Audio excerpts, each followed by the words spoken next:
1985. For 6 years, brutal civil war had been raging in El Salvador, destroying its healthcare system and leaving over 97% of children unvaccinated against the world's most common deadly diseases.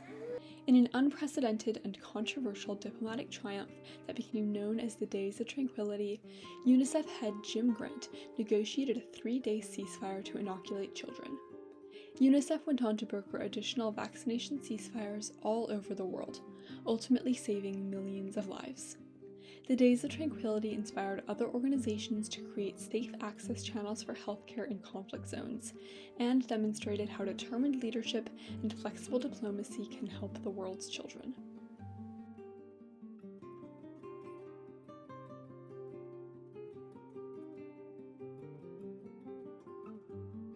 In the 1970s, nearly 14 million children in the developing world died every year, mostly from just 6 diseases. Vaccines and treatment were affordable and available, yet due to a lack of resources, only 15% of these children were vaccinated. In 1982, a man named Jim Grant set out to change this. A longtime American diplomat and humanitarian aid advocate, Grant had been appointed 2 years prior as executive director of the United Nations International Children's Emergency Fund, which provided emergency and small-scale global humanitarian aid to children, including education, housing, and sanitation. However, Grant felt UNICEF could do so much more to save children's lives, and should take a quantum leap by launching a worldwide child survival revolution.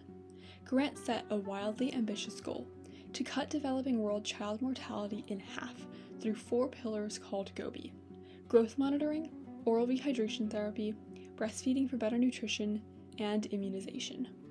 UNICEF was in shock. Past projects had been small, reaching a couple hundred to 1,000 children. Now, Grant was suggesting reaching millions. UNICEF staff fiercely debated the wisdom of his plan, arguing over what would happen to their existing programs and whether they could even get the needed resources. Others worried it would encroach on the territory of partner agencies and cause diplomatic tensions. But Grant pushed through the debate, eventually persuading the opposition with his charisma and conviction. Grant began soliciting massive amounts of funding from UNICEF's partners and convincing developing world political leaders to launch vaccination drives. He was willing to meet with anyone, whether dictator or Democrat, if it would enable UNICEF to run its campaigns. Within the UN, Grant faced strong debate over whether he was legitimizing dictators, but Grant felt the benefits to the children far outweighed those concerns. By the mid-1980s, GOBI was proving so successful that child vaccination rates in the developing world had more than doubled to 40%. However, Grant noticed vaccination levels in El Salvador were extremely low, at just 3%. In 1984, Grant asked Salvadoran President José Napoleón Duarte how they could improve these rates. Duarte reminded Grant that El Salvador was in the midst of a destructive civil war. Grant asked him, "Well, why don't we stop the war to immunize the kids?"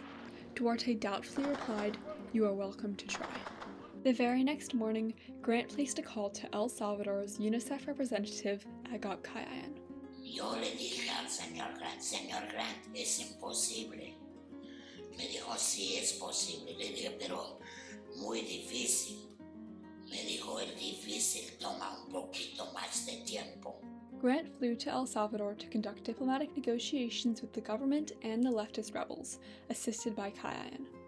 Initial attempts at diplomacy did not go well. In the midst of a savage and protracted conflict, both government and rebels debated whether they could trust the enemy to respect a ceasefire. The horrific atrocities committed on both sides also created deep emotional resistance towards even engaging with the other side. Fortunately, the local Catholic Church, the most trusted organization in El Salvador, was willing to help mediate for the sake of the children, and finally convinced the rebels to agree. Additionally, once Grant convinced Duarte that the vaccination campaign could help his own political career, including his chances in the upcoming election, Duarte brought the government and military on board. Within a few months, diplomatic talks produced an unheard-of solution. Each side would call 3 one-day truces over a period of 3 months to vaccinate children. Jacobo llegó con una idea totalmente absurda. ¿Cómo es posible parar la guerra? Y dijo Rivera, vamos a rezar juntos. Caminamos juntos y fue posible ese milagro de la vida. In a triumph of social mobilization, volunteers set up 2,000 vaccination clinics and went door to door educating citizens about the importance of child vaccination. The campaign was also heavily promoted by the church and rebel and mainstream media. Casi medio millón de niños de hasta 4 años de edad serán vacunados el próximo domingo en todo el país. On February 3, 1985, the guns went silent. The rush to vaccinate began, led by an alliance of nearly 20,000 members of UNICEF and partner organizations, government workers, community leaders, and medical staff. This is a great day in El Salvador, not only for the children of El Salvador, but for children throughout the world. To my knowledge, this is the first time in the history of the world when all the parties in a country in the condition of El Salvador today have agreed to fight a common enemy first. Despite poor infrastructure and fear of violence, by the end of the third ceasefire on April 21st, 250,000 children had been vaccinated. El Salvador's Days of Tranquility were repeated annually until the Civil War ended in 1992, and 80% of children had been immunized, leading to a dramatic drop in tetanus and measles and helping wipe out polio. UNICEF went on to help negotiate Days of Tranquility in other conflict zones, including Lebanon, Sudan, Afghanistan, and Yemen. We will push even harder now that the adversary is on the run, and the adversary is on the run. And we must implacably search out those who have been unreached.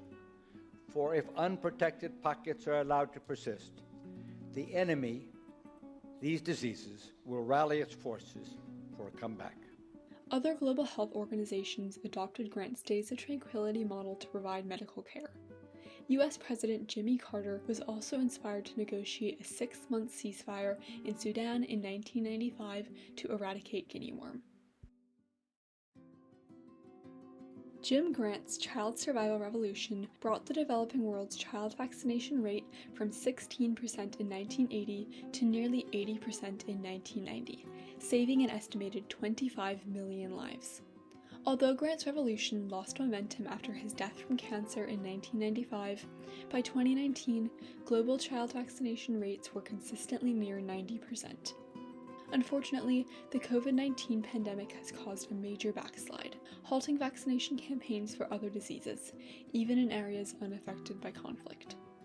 UNICEF and other organizations continue to negotiate zones of peace to provide medical care. However, this has been complicated by the changing nature of global conflict to include multiple actors within one country, and non-state actors like the Islamic State and Al-Qaeda.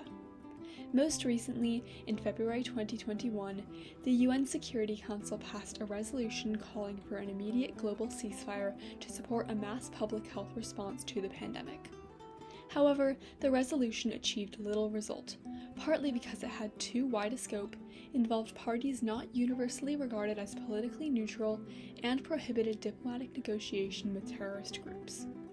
In contrast, UNICEF's Days of Tranquility succeeded because it used localized conflict resolution backed by community support, was overseen by a politically impartial humanitarian organization, and included a willingness to negotiate with absolutely anyone, all to achieve one overriding humanitarian objective: to help the world's children. Today, a new generation of children faces dangerous threats to their health and survival amidst escalating global armed conflict. To help them, we must channel Jim Grant's persistence, determination, and commitment to finding diplomatic solutions in order to once again make the impossible possible.